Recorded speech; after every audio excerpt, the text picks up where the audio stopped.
Xavier ആട്ടം വളരെ ambitious, അല്ലെങ്കിൽ രാമേന്ദ്ര ആട്ടം വളരെ ആംബിഷ്യസ്. അപ്പൊ അങ്ങനെയൊക്കെ പോയി കഴിഞ്ഞാൽ അത്യാവശ്യം ചെറിയ വീടാണ് വീട്ടിൽ വേണ്ടി. അത്തിപ്പോ CPM ഇത് ഘട്ടം കഴിഞ്ഞ ഇവരൊക്കെ വലിയ പ്രശ്നങ്ങളില്ലല്ലോ എന്ന് പറഞ്ഞാൽ CPM ജില്ലാ ലീഡർഷിപ്പ് ഉള്ള ആർക്ക് പ്രശ്നമുണ്ട്, സാമ്പത്തിക പ്രശ്നം ആർക്കുണ്ടാവില്ല. അതൊരു ഘട്ടം കഴിഞ്ഞാൽ അവരുടെ ലെവല് മാറും, ഇവരുടെ ഒരു ഇൻട്രാക്ഷൻ. അപ്പൊ നമ്മളിപ്പോ പിരിവെടുത്തപ്പോ ഞാൻ ഏരിയ സെക്രട്ടറി കയറി മാക്സിമം പിരിവെടുത്തൊരു 5000 രൂപ, 10,000 മാക്സിമം. എന്നാൽ ജില്ല പറയുന്നത് 25 പാർട്ടി കമ്മിറ്റി പറയുന്നത് എന്താണ് 75,000, 1 ലക്ഷം ഉപയോഗിക്കുന്നത്. അപ്പൊ നമ്മുടെ എന്താണ് നമ്മൾ ഇന്ററാക്ട് ചെയ്യുന്ന സാമ്പത്തിക നിലവാരം മാറി. ഈ നിലവാരത്തിനകത്താണ് പിന്നെ എന്ത് ചെയ്യാൻ നമ്മൾ ജീവിക്കില്ല. അതെല്ലാവരും അല്ലാണ്ട് എന്തായാലും കണ്ടുപിടിക്കാൻ വകയിലാണ് നടക്കേണ്ടത്. അല്ല കേരള അങ്ങനത്തെ വേറെ കുഴപ്പമൊന്നുമില്ല. ഇവരൊക്കെ അവരവരുടെ കാര്യം നോക്കും, ഇവരൊക്കെ നല്ല പിടിക്കും. ഇവരൊക്കെ ഇവരൊക്കെ കണ്ണാട്ടൊക്കെ പോടാനോടി നിൽക്കും. പൊളിറ്റിക്സിന് രക്ഷപ്പെട്ടാണ്.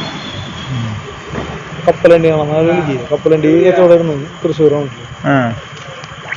ആളാണ് കാണുന്ന നിലയിൽ അയാൾക്ക് ചുരുങ്ങിയത് കോടാനോടി വശം. അവർക്ക് അത്ര വലിയ വലിയ ഡീലേഴ്സ് കണ്ണംകുളത്തി നിസ്സാര ഡീലിങ്സ് ആണ്. കണ്ണംകുളത്തി അനൂപ് AC നിസ്സാര ആൾക്കാരാണ്.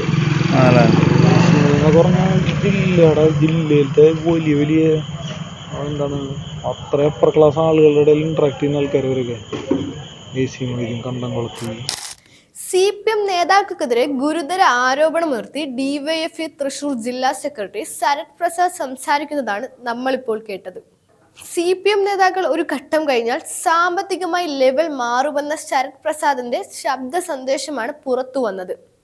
CPM നേതാക്കൾ അവരവരുടെ കാര്യം നോക്കാൻ നല്ല മിടുക്കന്മാരാണെന്ന് ശരത് പ്രസാദ് പറയുന്നു.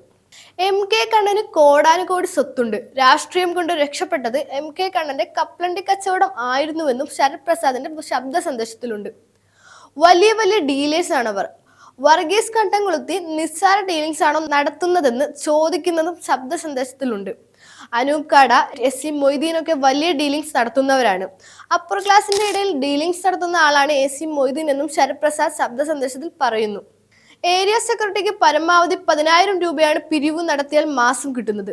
ജില്ലാ ഭാരവാഹിയായ അത് 25,000-ന് മുകളിലാവും. പാർട്ടി കമ്മിറ്റിയിൽ വന്നാൽ അത് 75,000-ഉം 1 ലക്ഷവുമാണ് പിരിവ്. ഇൻട്രസ്റ്റ് ചെയ്യുന്ന സാമ്പത്തിക നിലവാരത്തിനനുസരിച്ചാണ് പിന്നീടുള്ള നമ്മുടെ ജീവിതമെന്നും DYFI തൃശൂർ ജില്ലാ സെക്രട്ടറി ശരത് പ്രസാദ് ടെലിഫോൺ സംഭാഷണത്തിനിടെ പറയുന്നു. 9 വർഷത്തെ ഭരണത്തിനിടയിൽ കേരളത്തെ അഴിമതിയുടെ കൂത്തരങ്ങാക്കി CPM മാറ്റിയെന്ന കോൺഗ്രസിന്റെ ആരോപണം ശരിവെക്കുന്ന തരത്തിലാണ് ഇപ്പോൾ DYFI നേതാവിന്റെ ശബ്ദ സംഭാഷണവും പുറത്തു വന്നിരിക്കുന്നത്. അധികാരത്തിന്റെ എല്ലാ പഴുതുകളും ഉപയോഗിച്ച് ലോക്കൽ കമ്മിറ്റി മുതൽ മുകളിലേക്കുള്ള നേതാക്കന്മാരിൽ ഭൂരിഭാഗവും ലക്ഷങ്ങളും കോടികളും സമ്പാദിച്ചു എന്ന കാര്യം ഇപ്പോൾ പകൽ പോലെ വ്യക്തമായിരിക്കുകയാണ്. കരിവന്നൂർ ബാങ്ക് തട്ടിപ്പുമായി ബന്ധപ്പെട്ട AC മൊയ്തീനെതിരെയും MK കണ്ണനെതിരെയും നേരത്തെ ആരോപണങ്ങൾ ഉയർന്നെങ്കിലും അതെല്ലാം തള്ളുന്നതായിരുന്നു CPMന്റെ പ്രതികരണം. എന്നാൽ ഇപ്പോൾ DYFI ജില്ലാ സെക്രട്ടറിയുടെ ശബ്ദ സന്ദേശം പുറത്തു വന്നതോടുകൂടി CPM വീണ്ടും പ്രതിരോധത്തിലായിരിക്കുകയാണ്.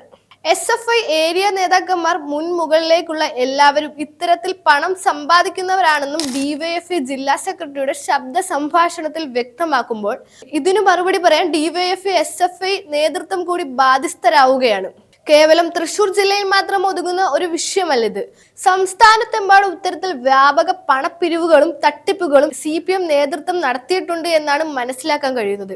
ഭൂരിപക്ഷം സഹകരണ ബാങ്കുകളുടെയും നിയന്ത്രണം കൈപ്പിടിയിലുള്ള CPM ആ സഹകരണ ബാങ്കുകളിലെല്ലാം നടത്തിയ ക്രമക്കേടുകളുടെ പൂർണ്ണമായ ഒരു ലിസ്റ്റ് പുറത്തു വന്നാൽ രാജ്യം കണ്ട ഏറ്റവും വലിയ കുംഭകോണമായിരിക്കും അതെന്ന കാര്യത്തിൽ തർക്കമില്ല. സഹകരണ ബാങ്കുകളിൽ CPMന് എന്നും പൊന്മുട്ടയിടുന്ന താറാവാണ്. കോടികളുടെ ക്രിയാവക്രിയകളാണ് ഓരോ ദിവസവും സഹകരണ ബാങ്കുകളിൽ നടക്കുന്നത്. സഹകരണ ബാങ്കുകളിൽ കേന്ദ്രീകരിച്ചു വലിയ തരത്തിൽ CPM നേതാക്കന്മാരുടെ ബിനാമി ഇടപാടുകൾ നടക്കുന്നുണ്ടെന്ന് നേരത്തെ കോൺഗ്രസ് ആരോപണം ഉന്നയിച്ചിട്ടുണ്ട്. ആ ആരോപണങ്ങൾക്കെല്ലാം ശരിവെക്കുന്ന തരത്തിലാണ് ഇപ്പോൾ വന്ന ശബ്ദ സന്ദേശം സംഭാഷണവും. മുഖ്യമന്ത്രി പിണറായി വിജയൻ അടക്കമുള്ളവർ മറുപടി പറയേണ്ട വിഷയമാണ് ഇപ്പോൾ പുറം ലോകത്ത് എത്തിയിരിക്കുന്നത്. ഇവിടെ നിന്നാണ് CPM ലോക്കൽ നേതാക്കന്മാർക്ക് അടക്കം കോടികളുടെ ആസ്തി ഉണ്ടാക്കാൻ കഴിഞ്ഞു എന്ന ചോദ്യത്തിന് പാർട്ടി നേതൃത്വവും മറുപടി പറഞ്ഞേ മതിയാകൂ. DYFI തൃശൂർ ജില്ലാ സെക്രട്ടറിയുടെ വെളിപ്പെടുത്തലിൽ വെട്ടിലായിരിക്കുന്ന CPM നേതൃത്വം ഇനി ഈ വിഷയത്തിൽ എന്ത് നിലപാടെടുക്കും എന്നറിയാനാണ് രാഷ്ട്രീയ കേരളം കാത്തിരിക്കുന്നത്.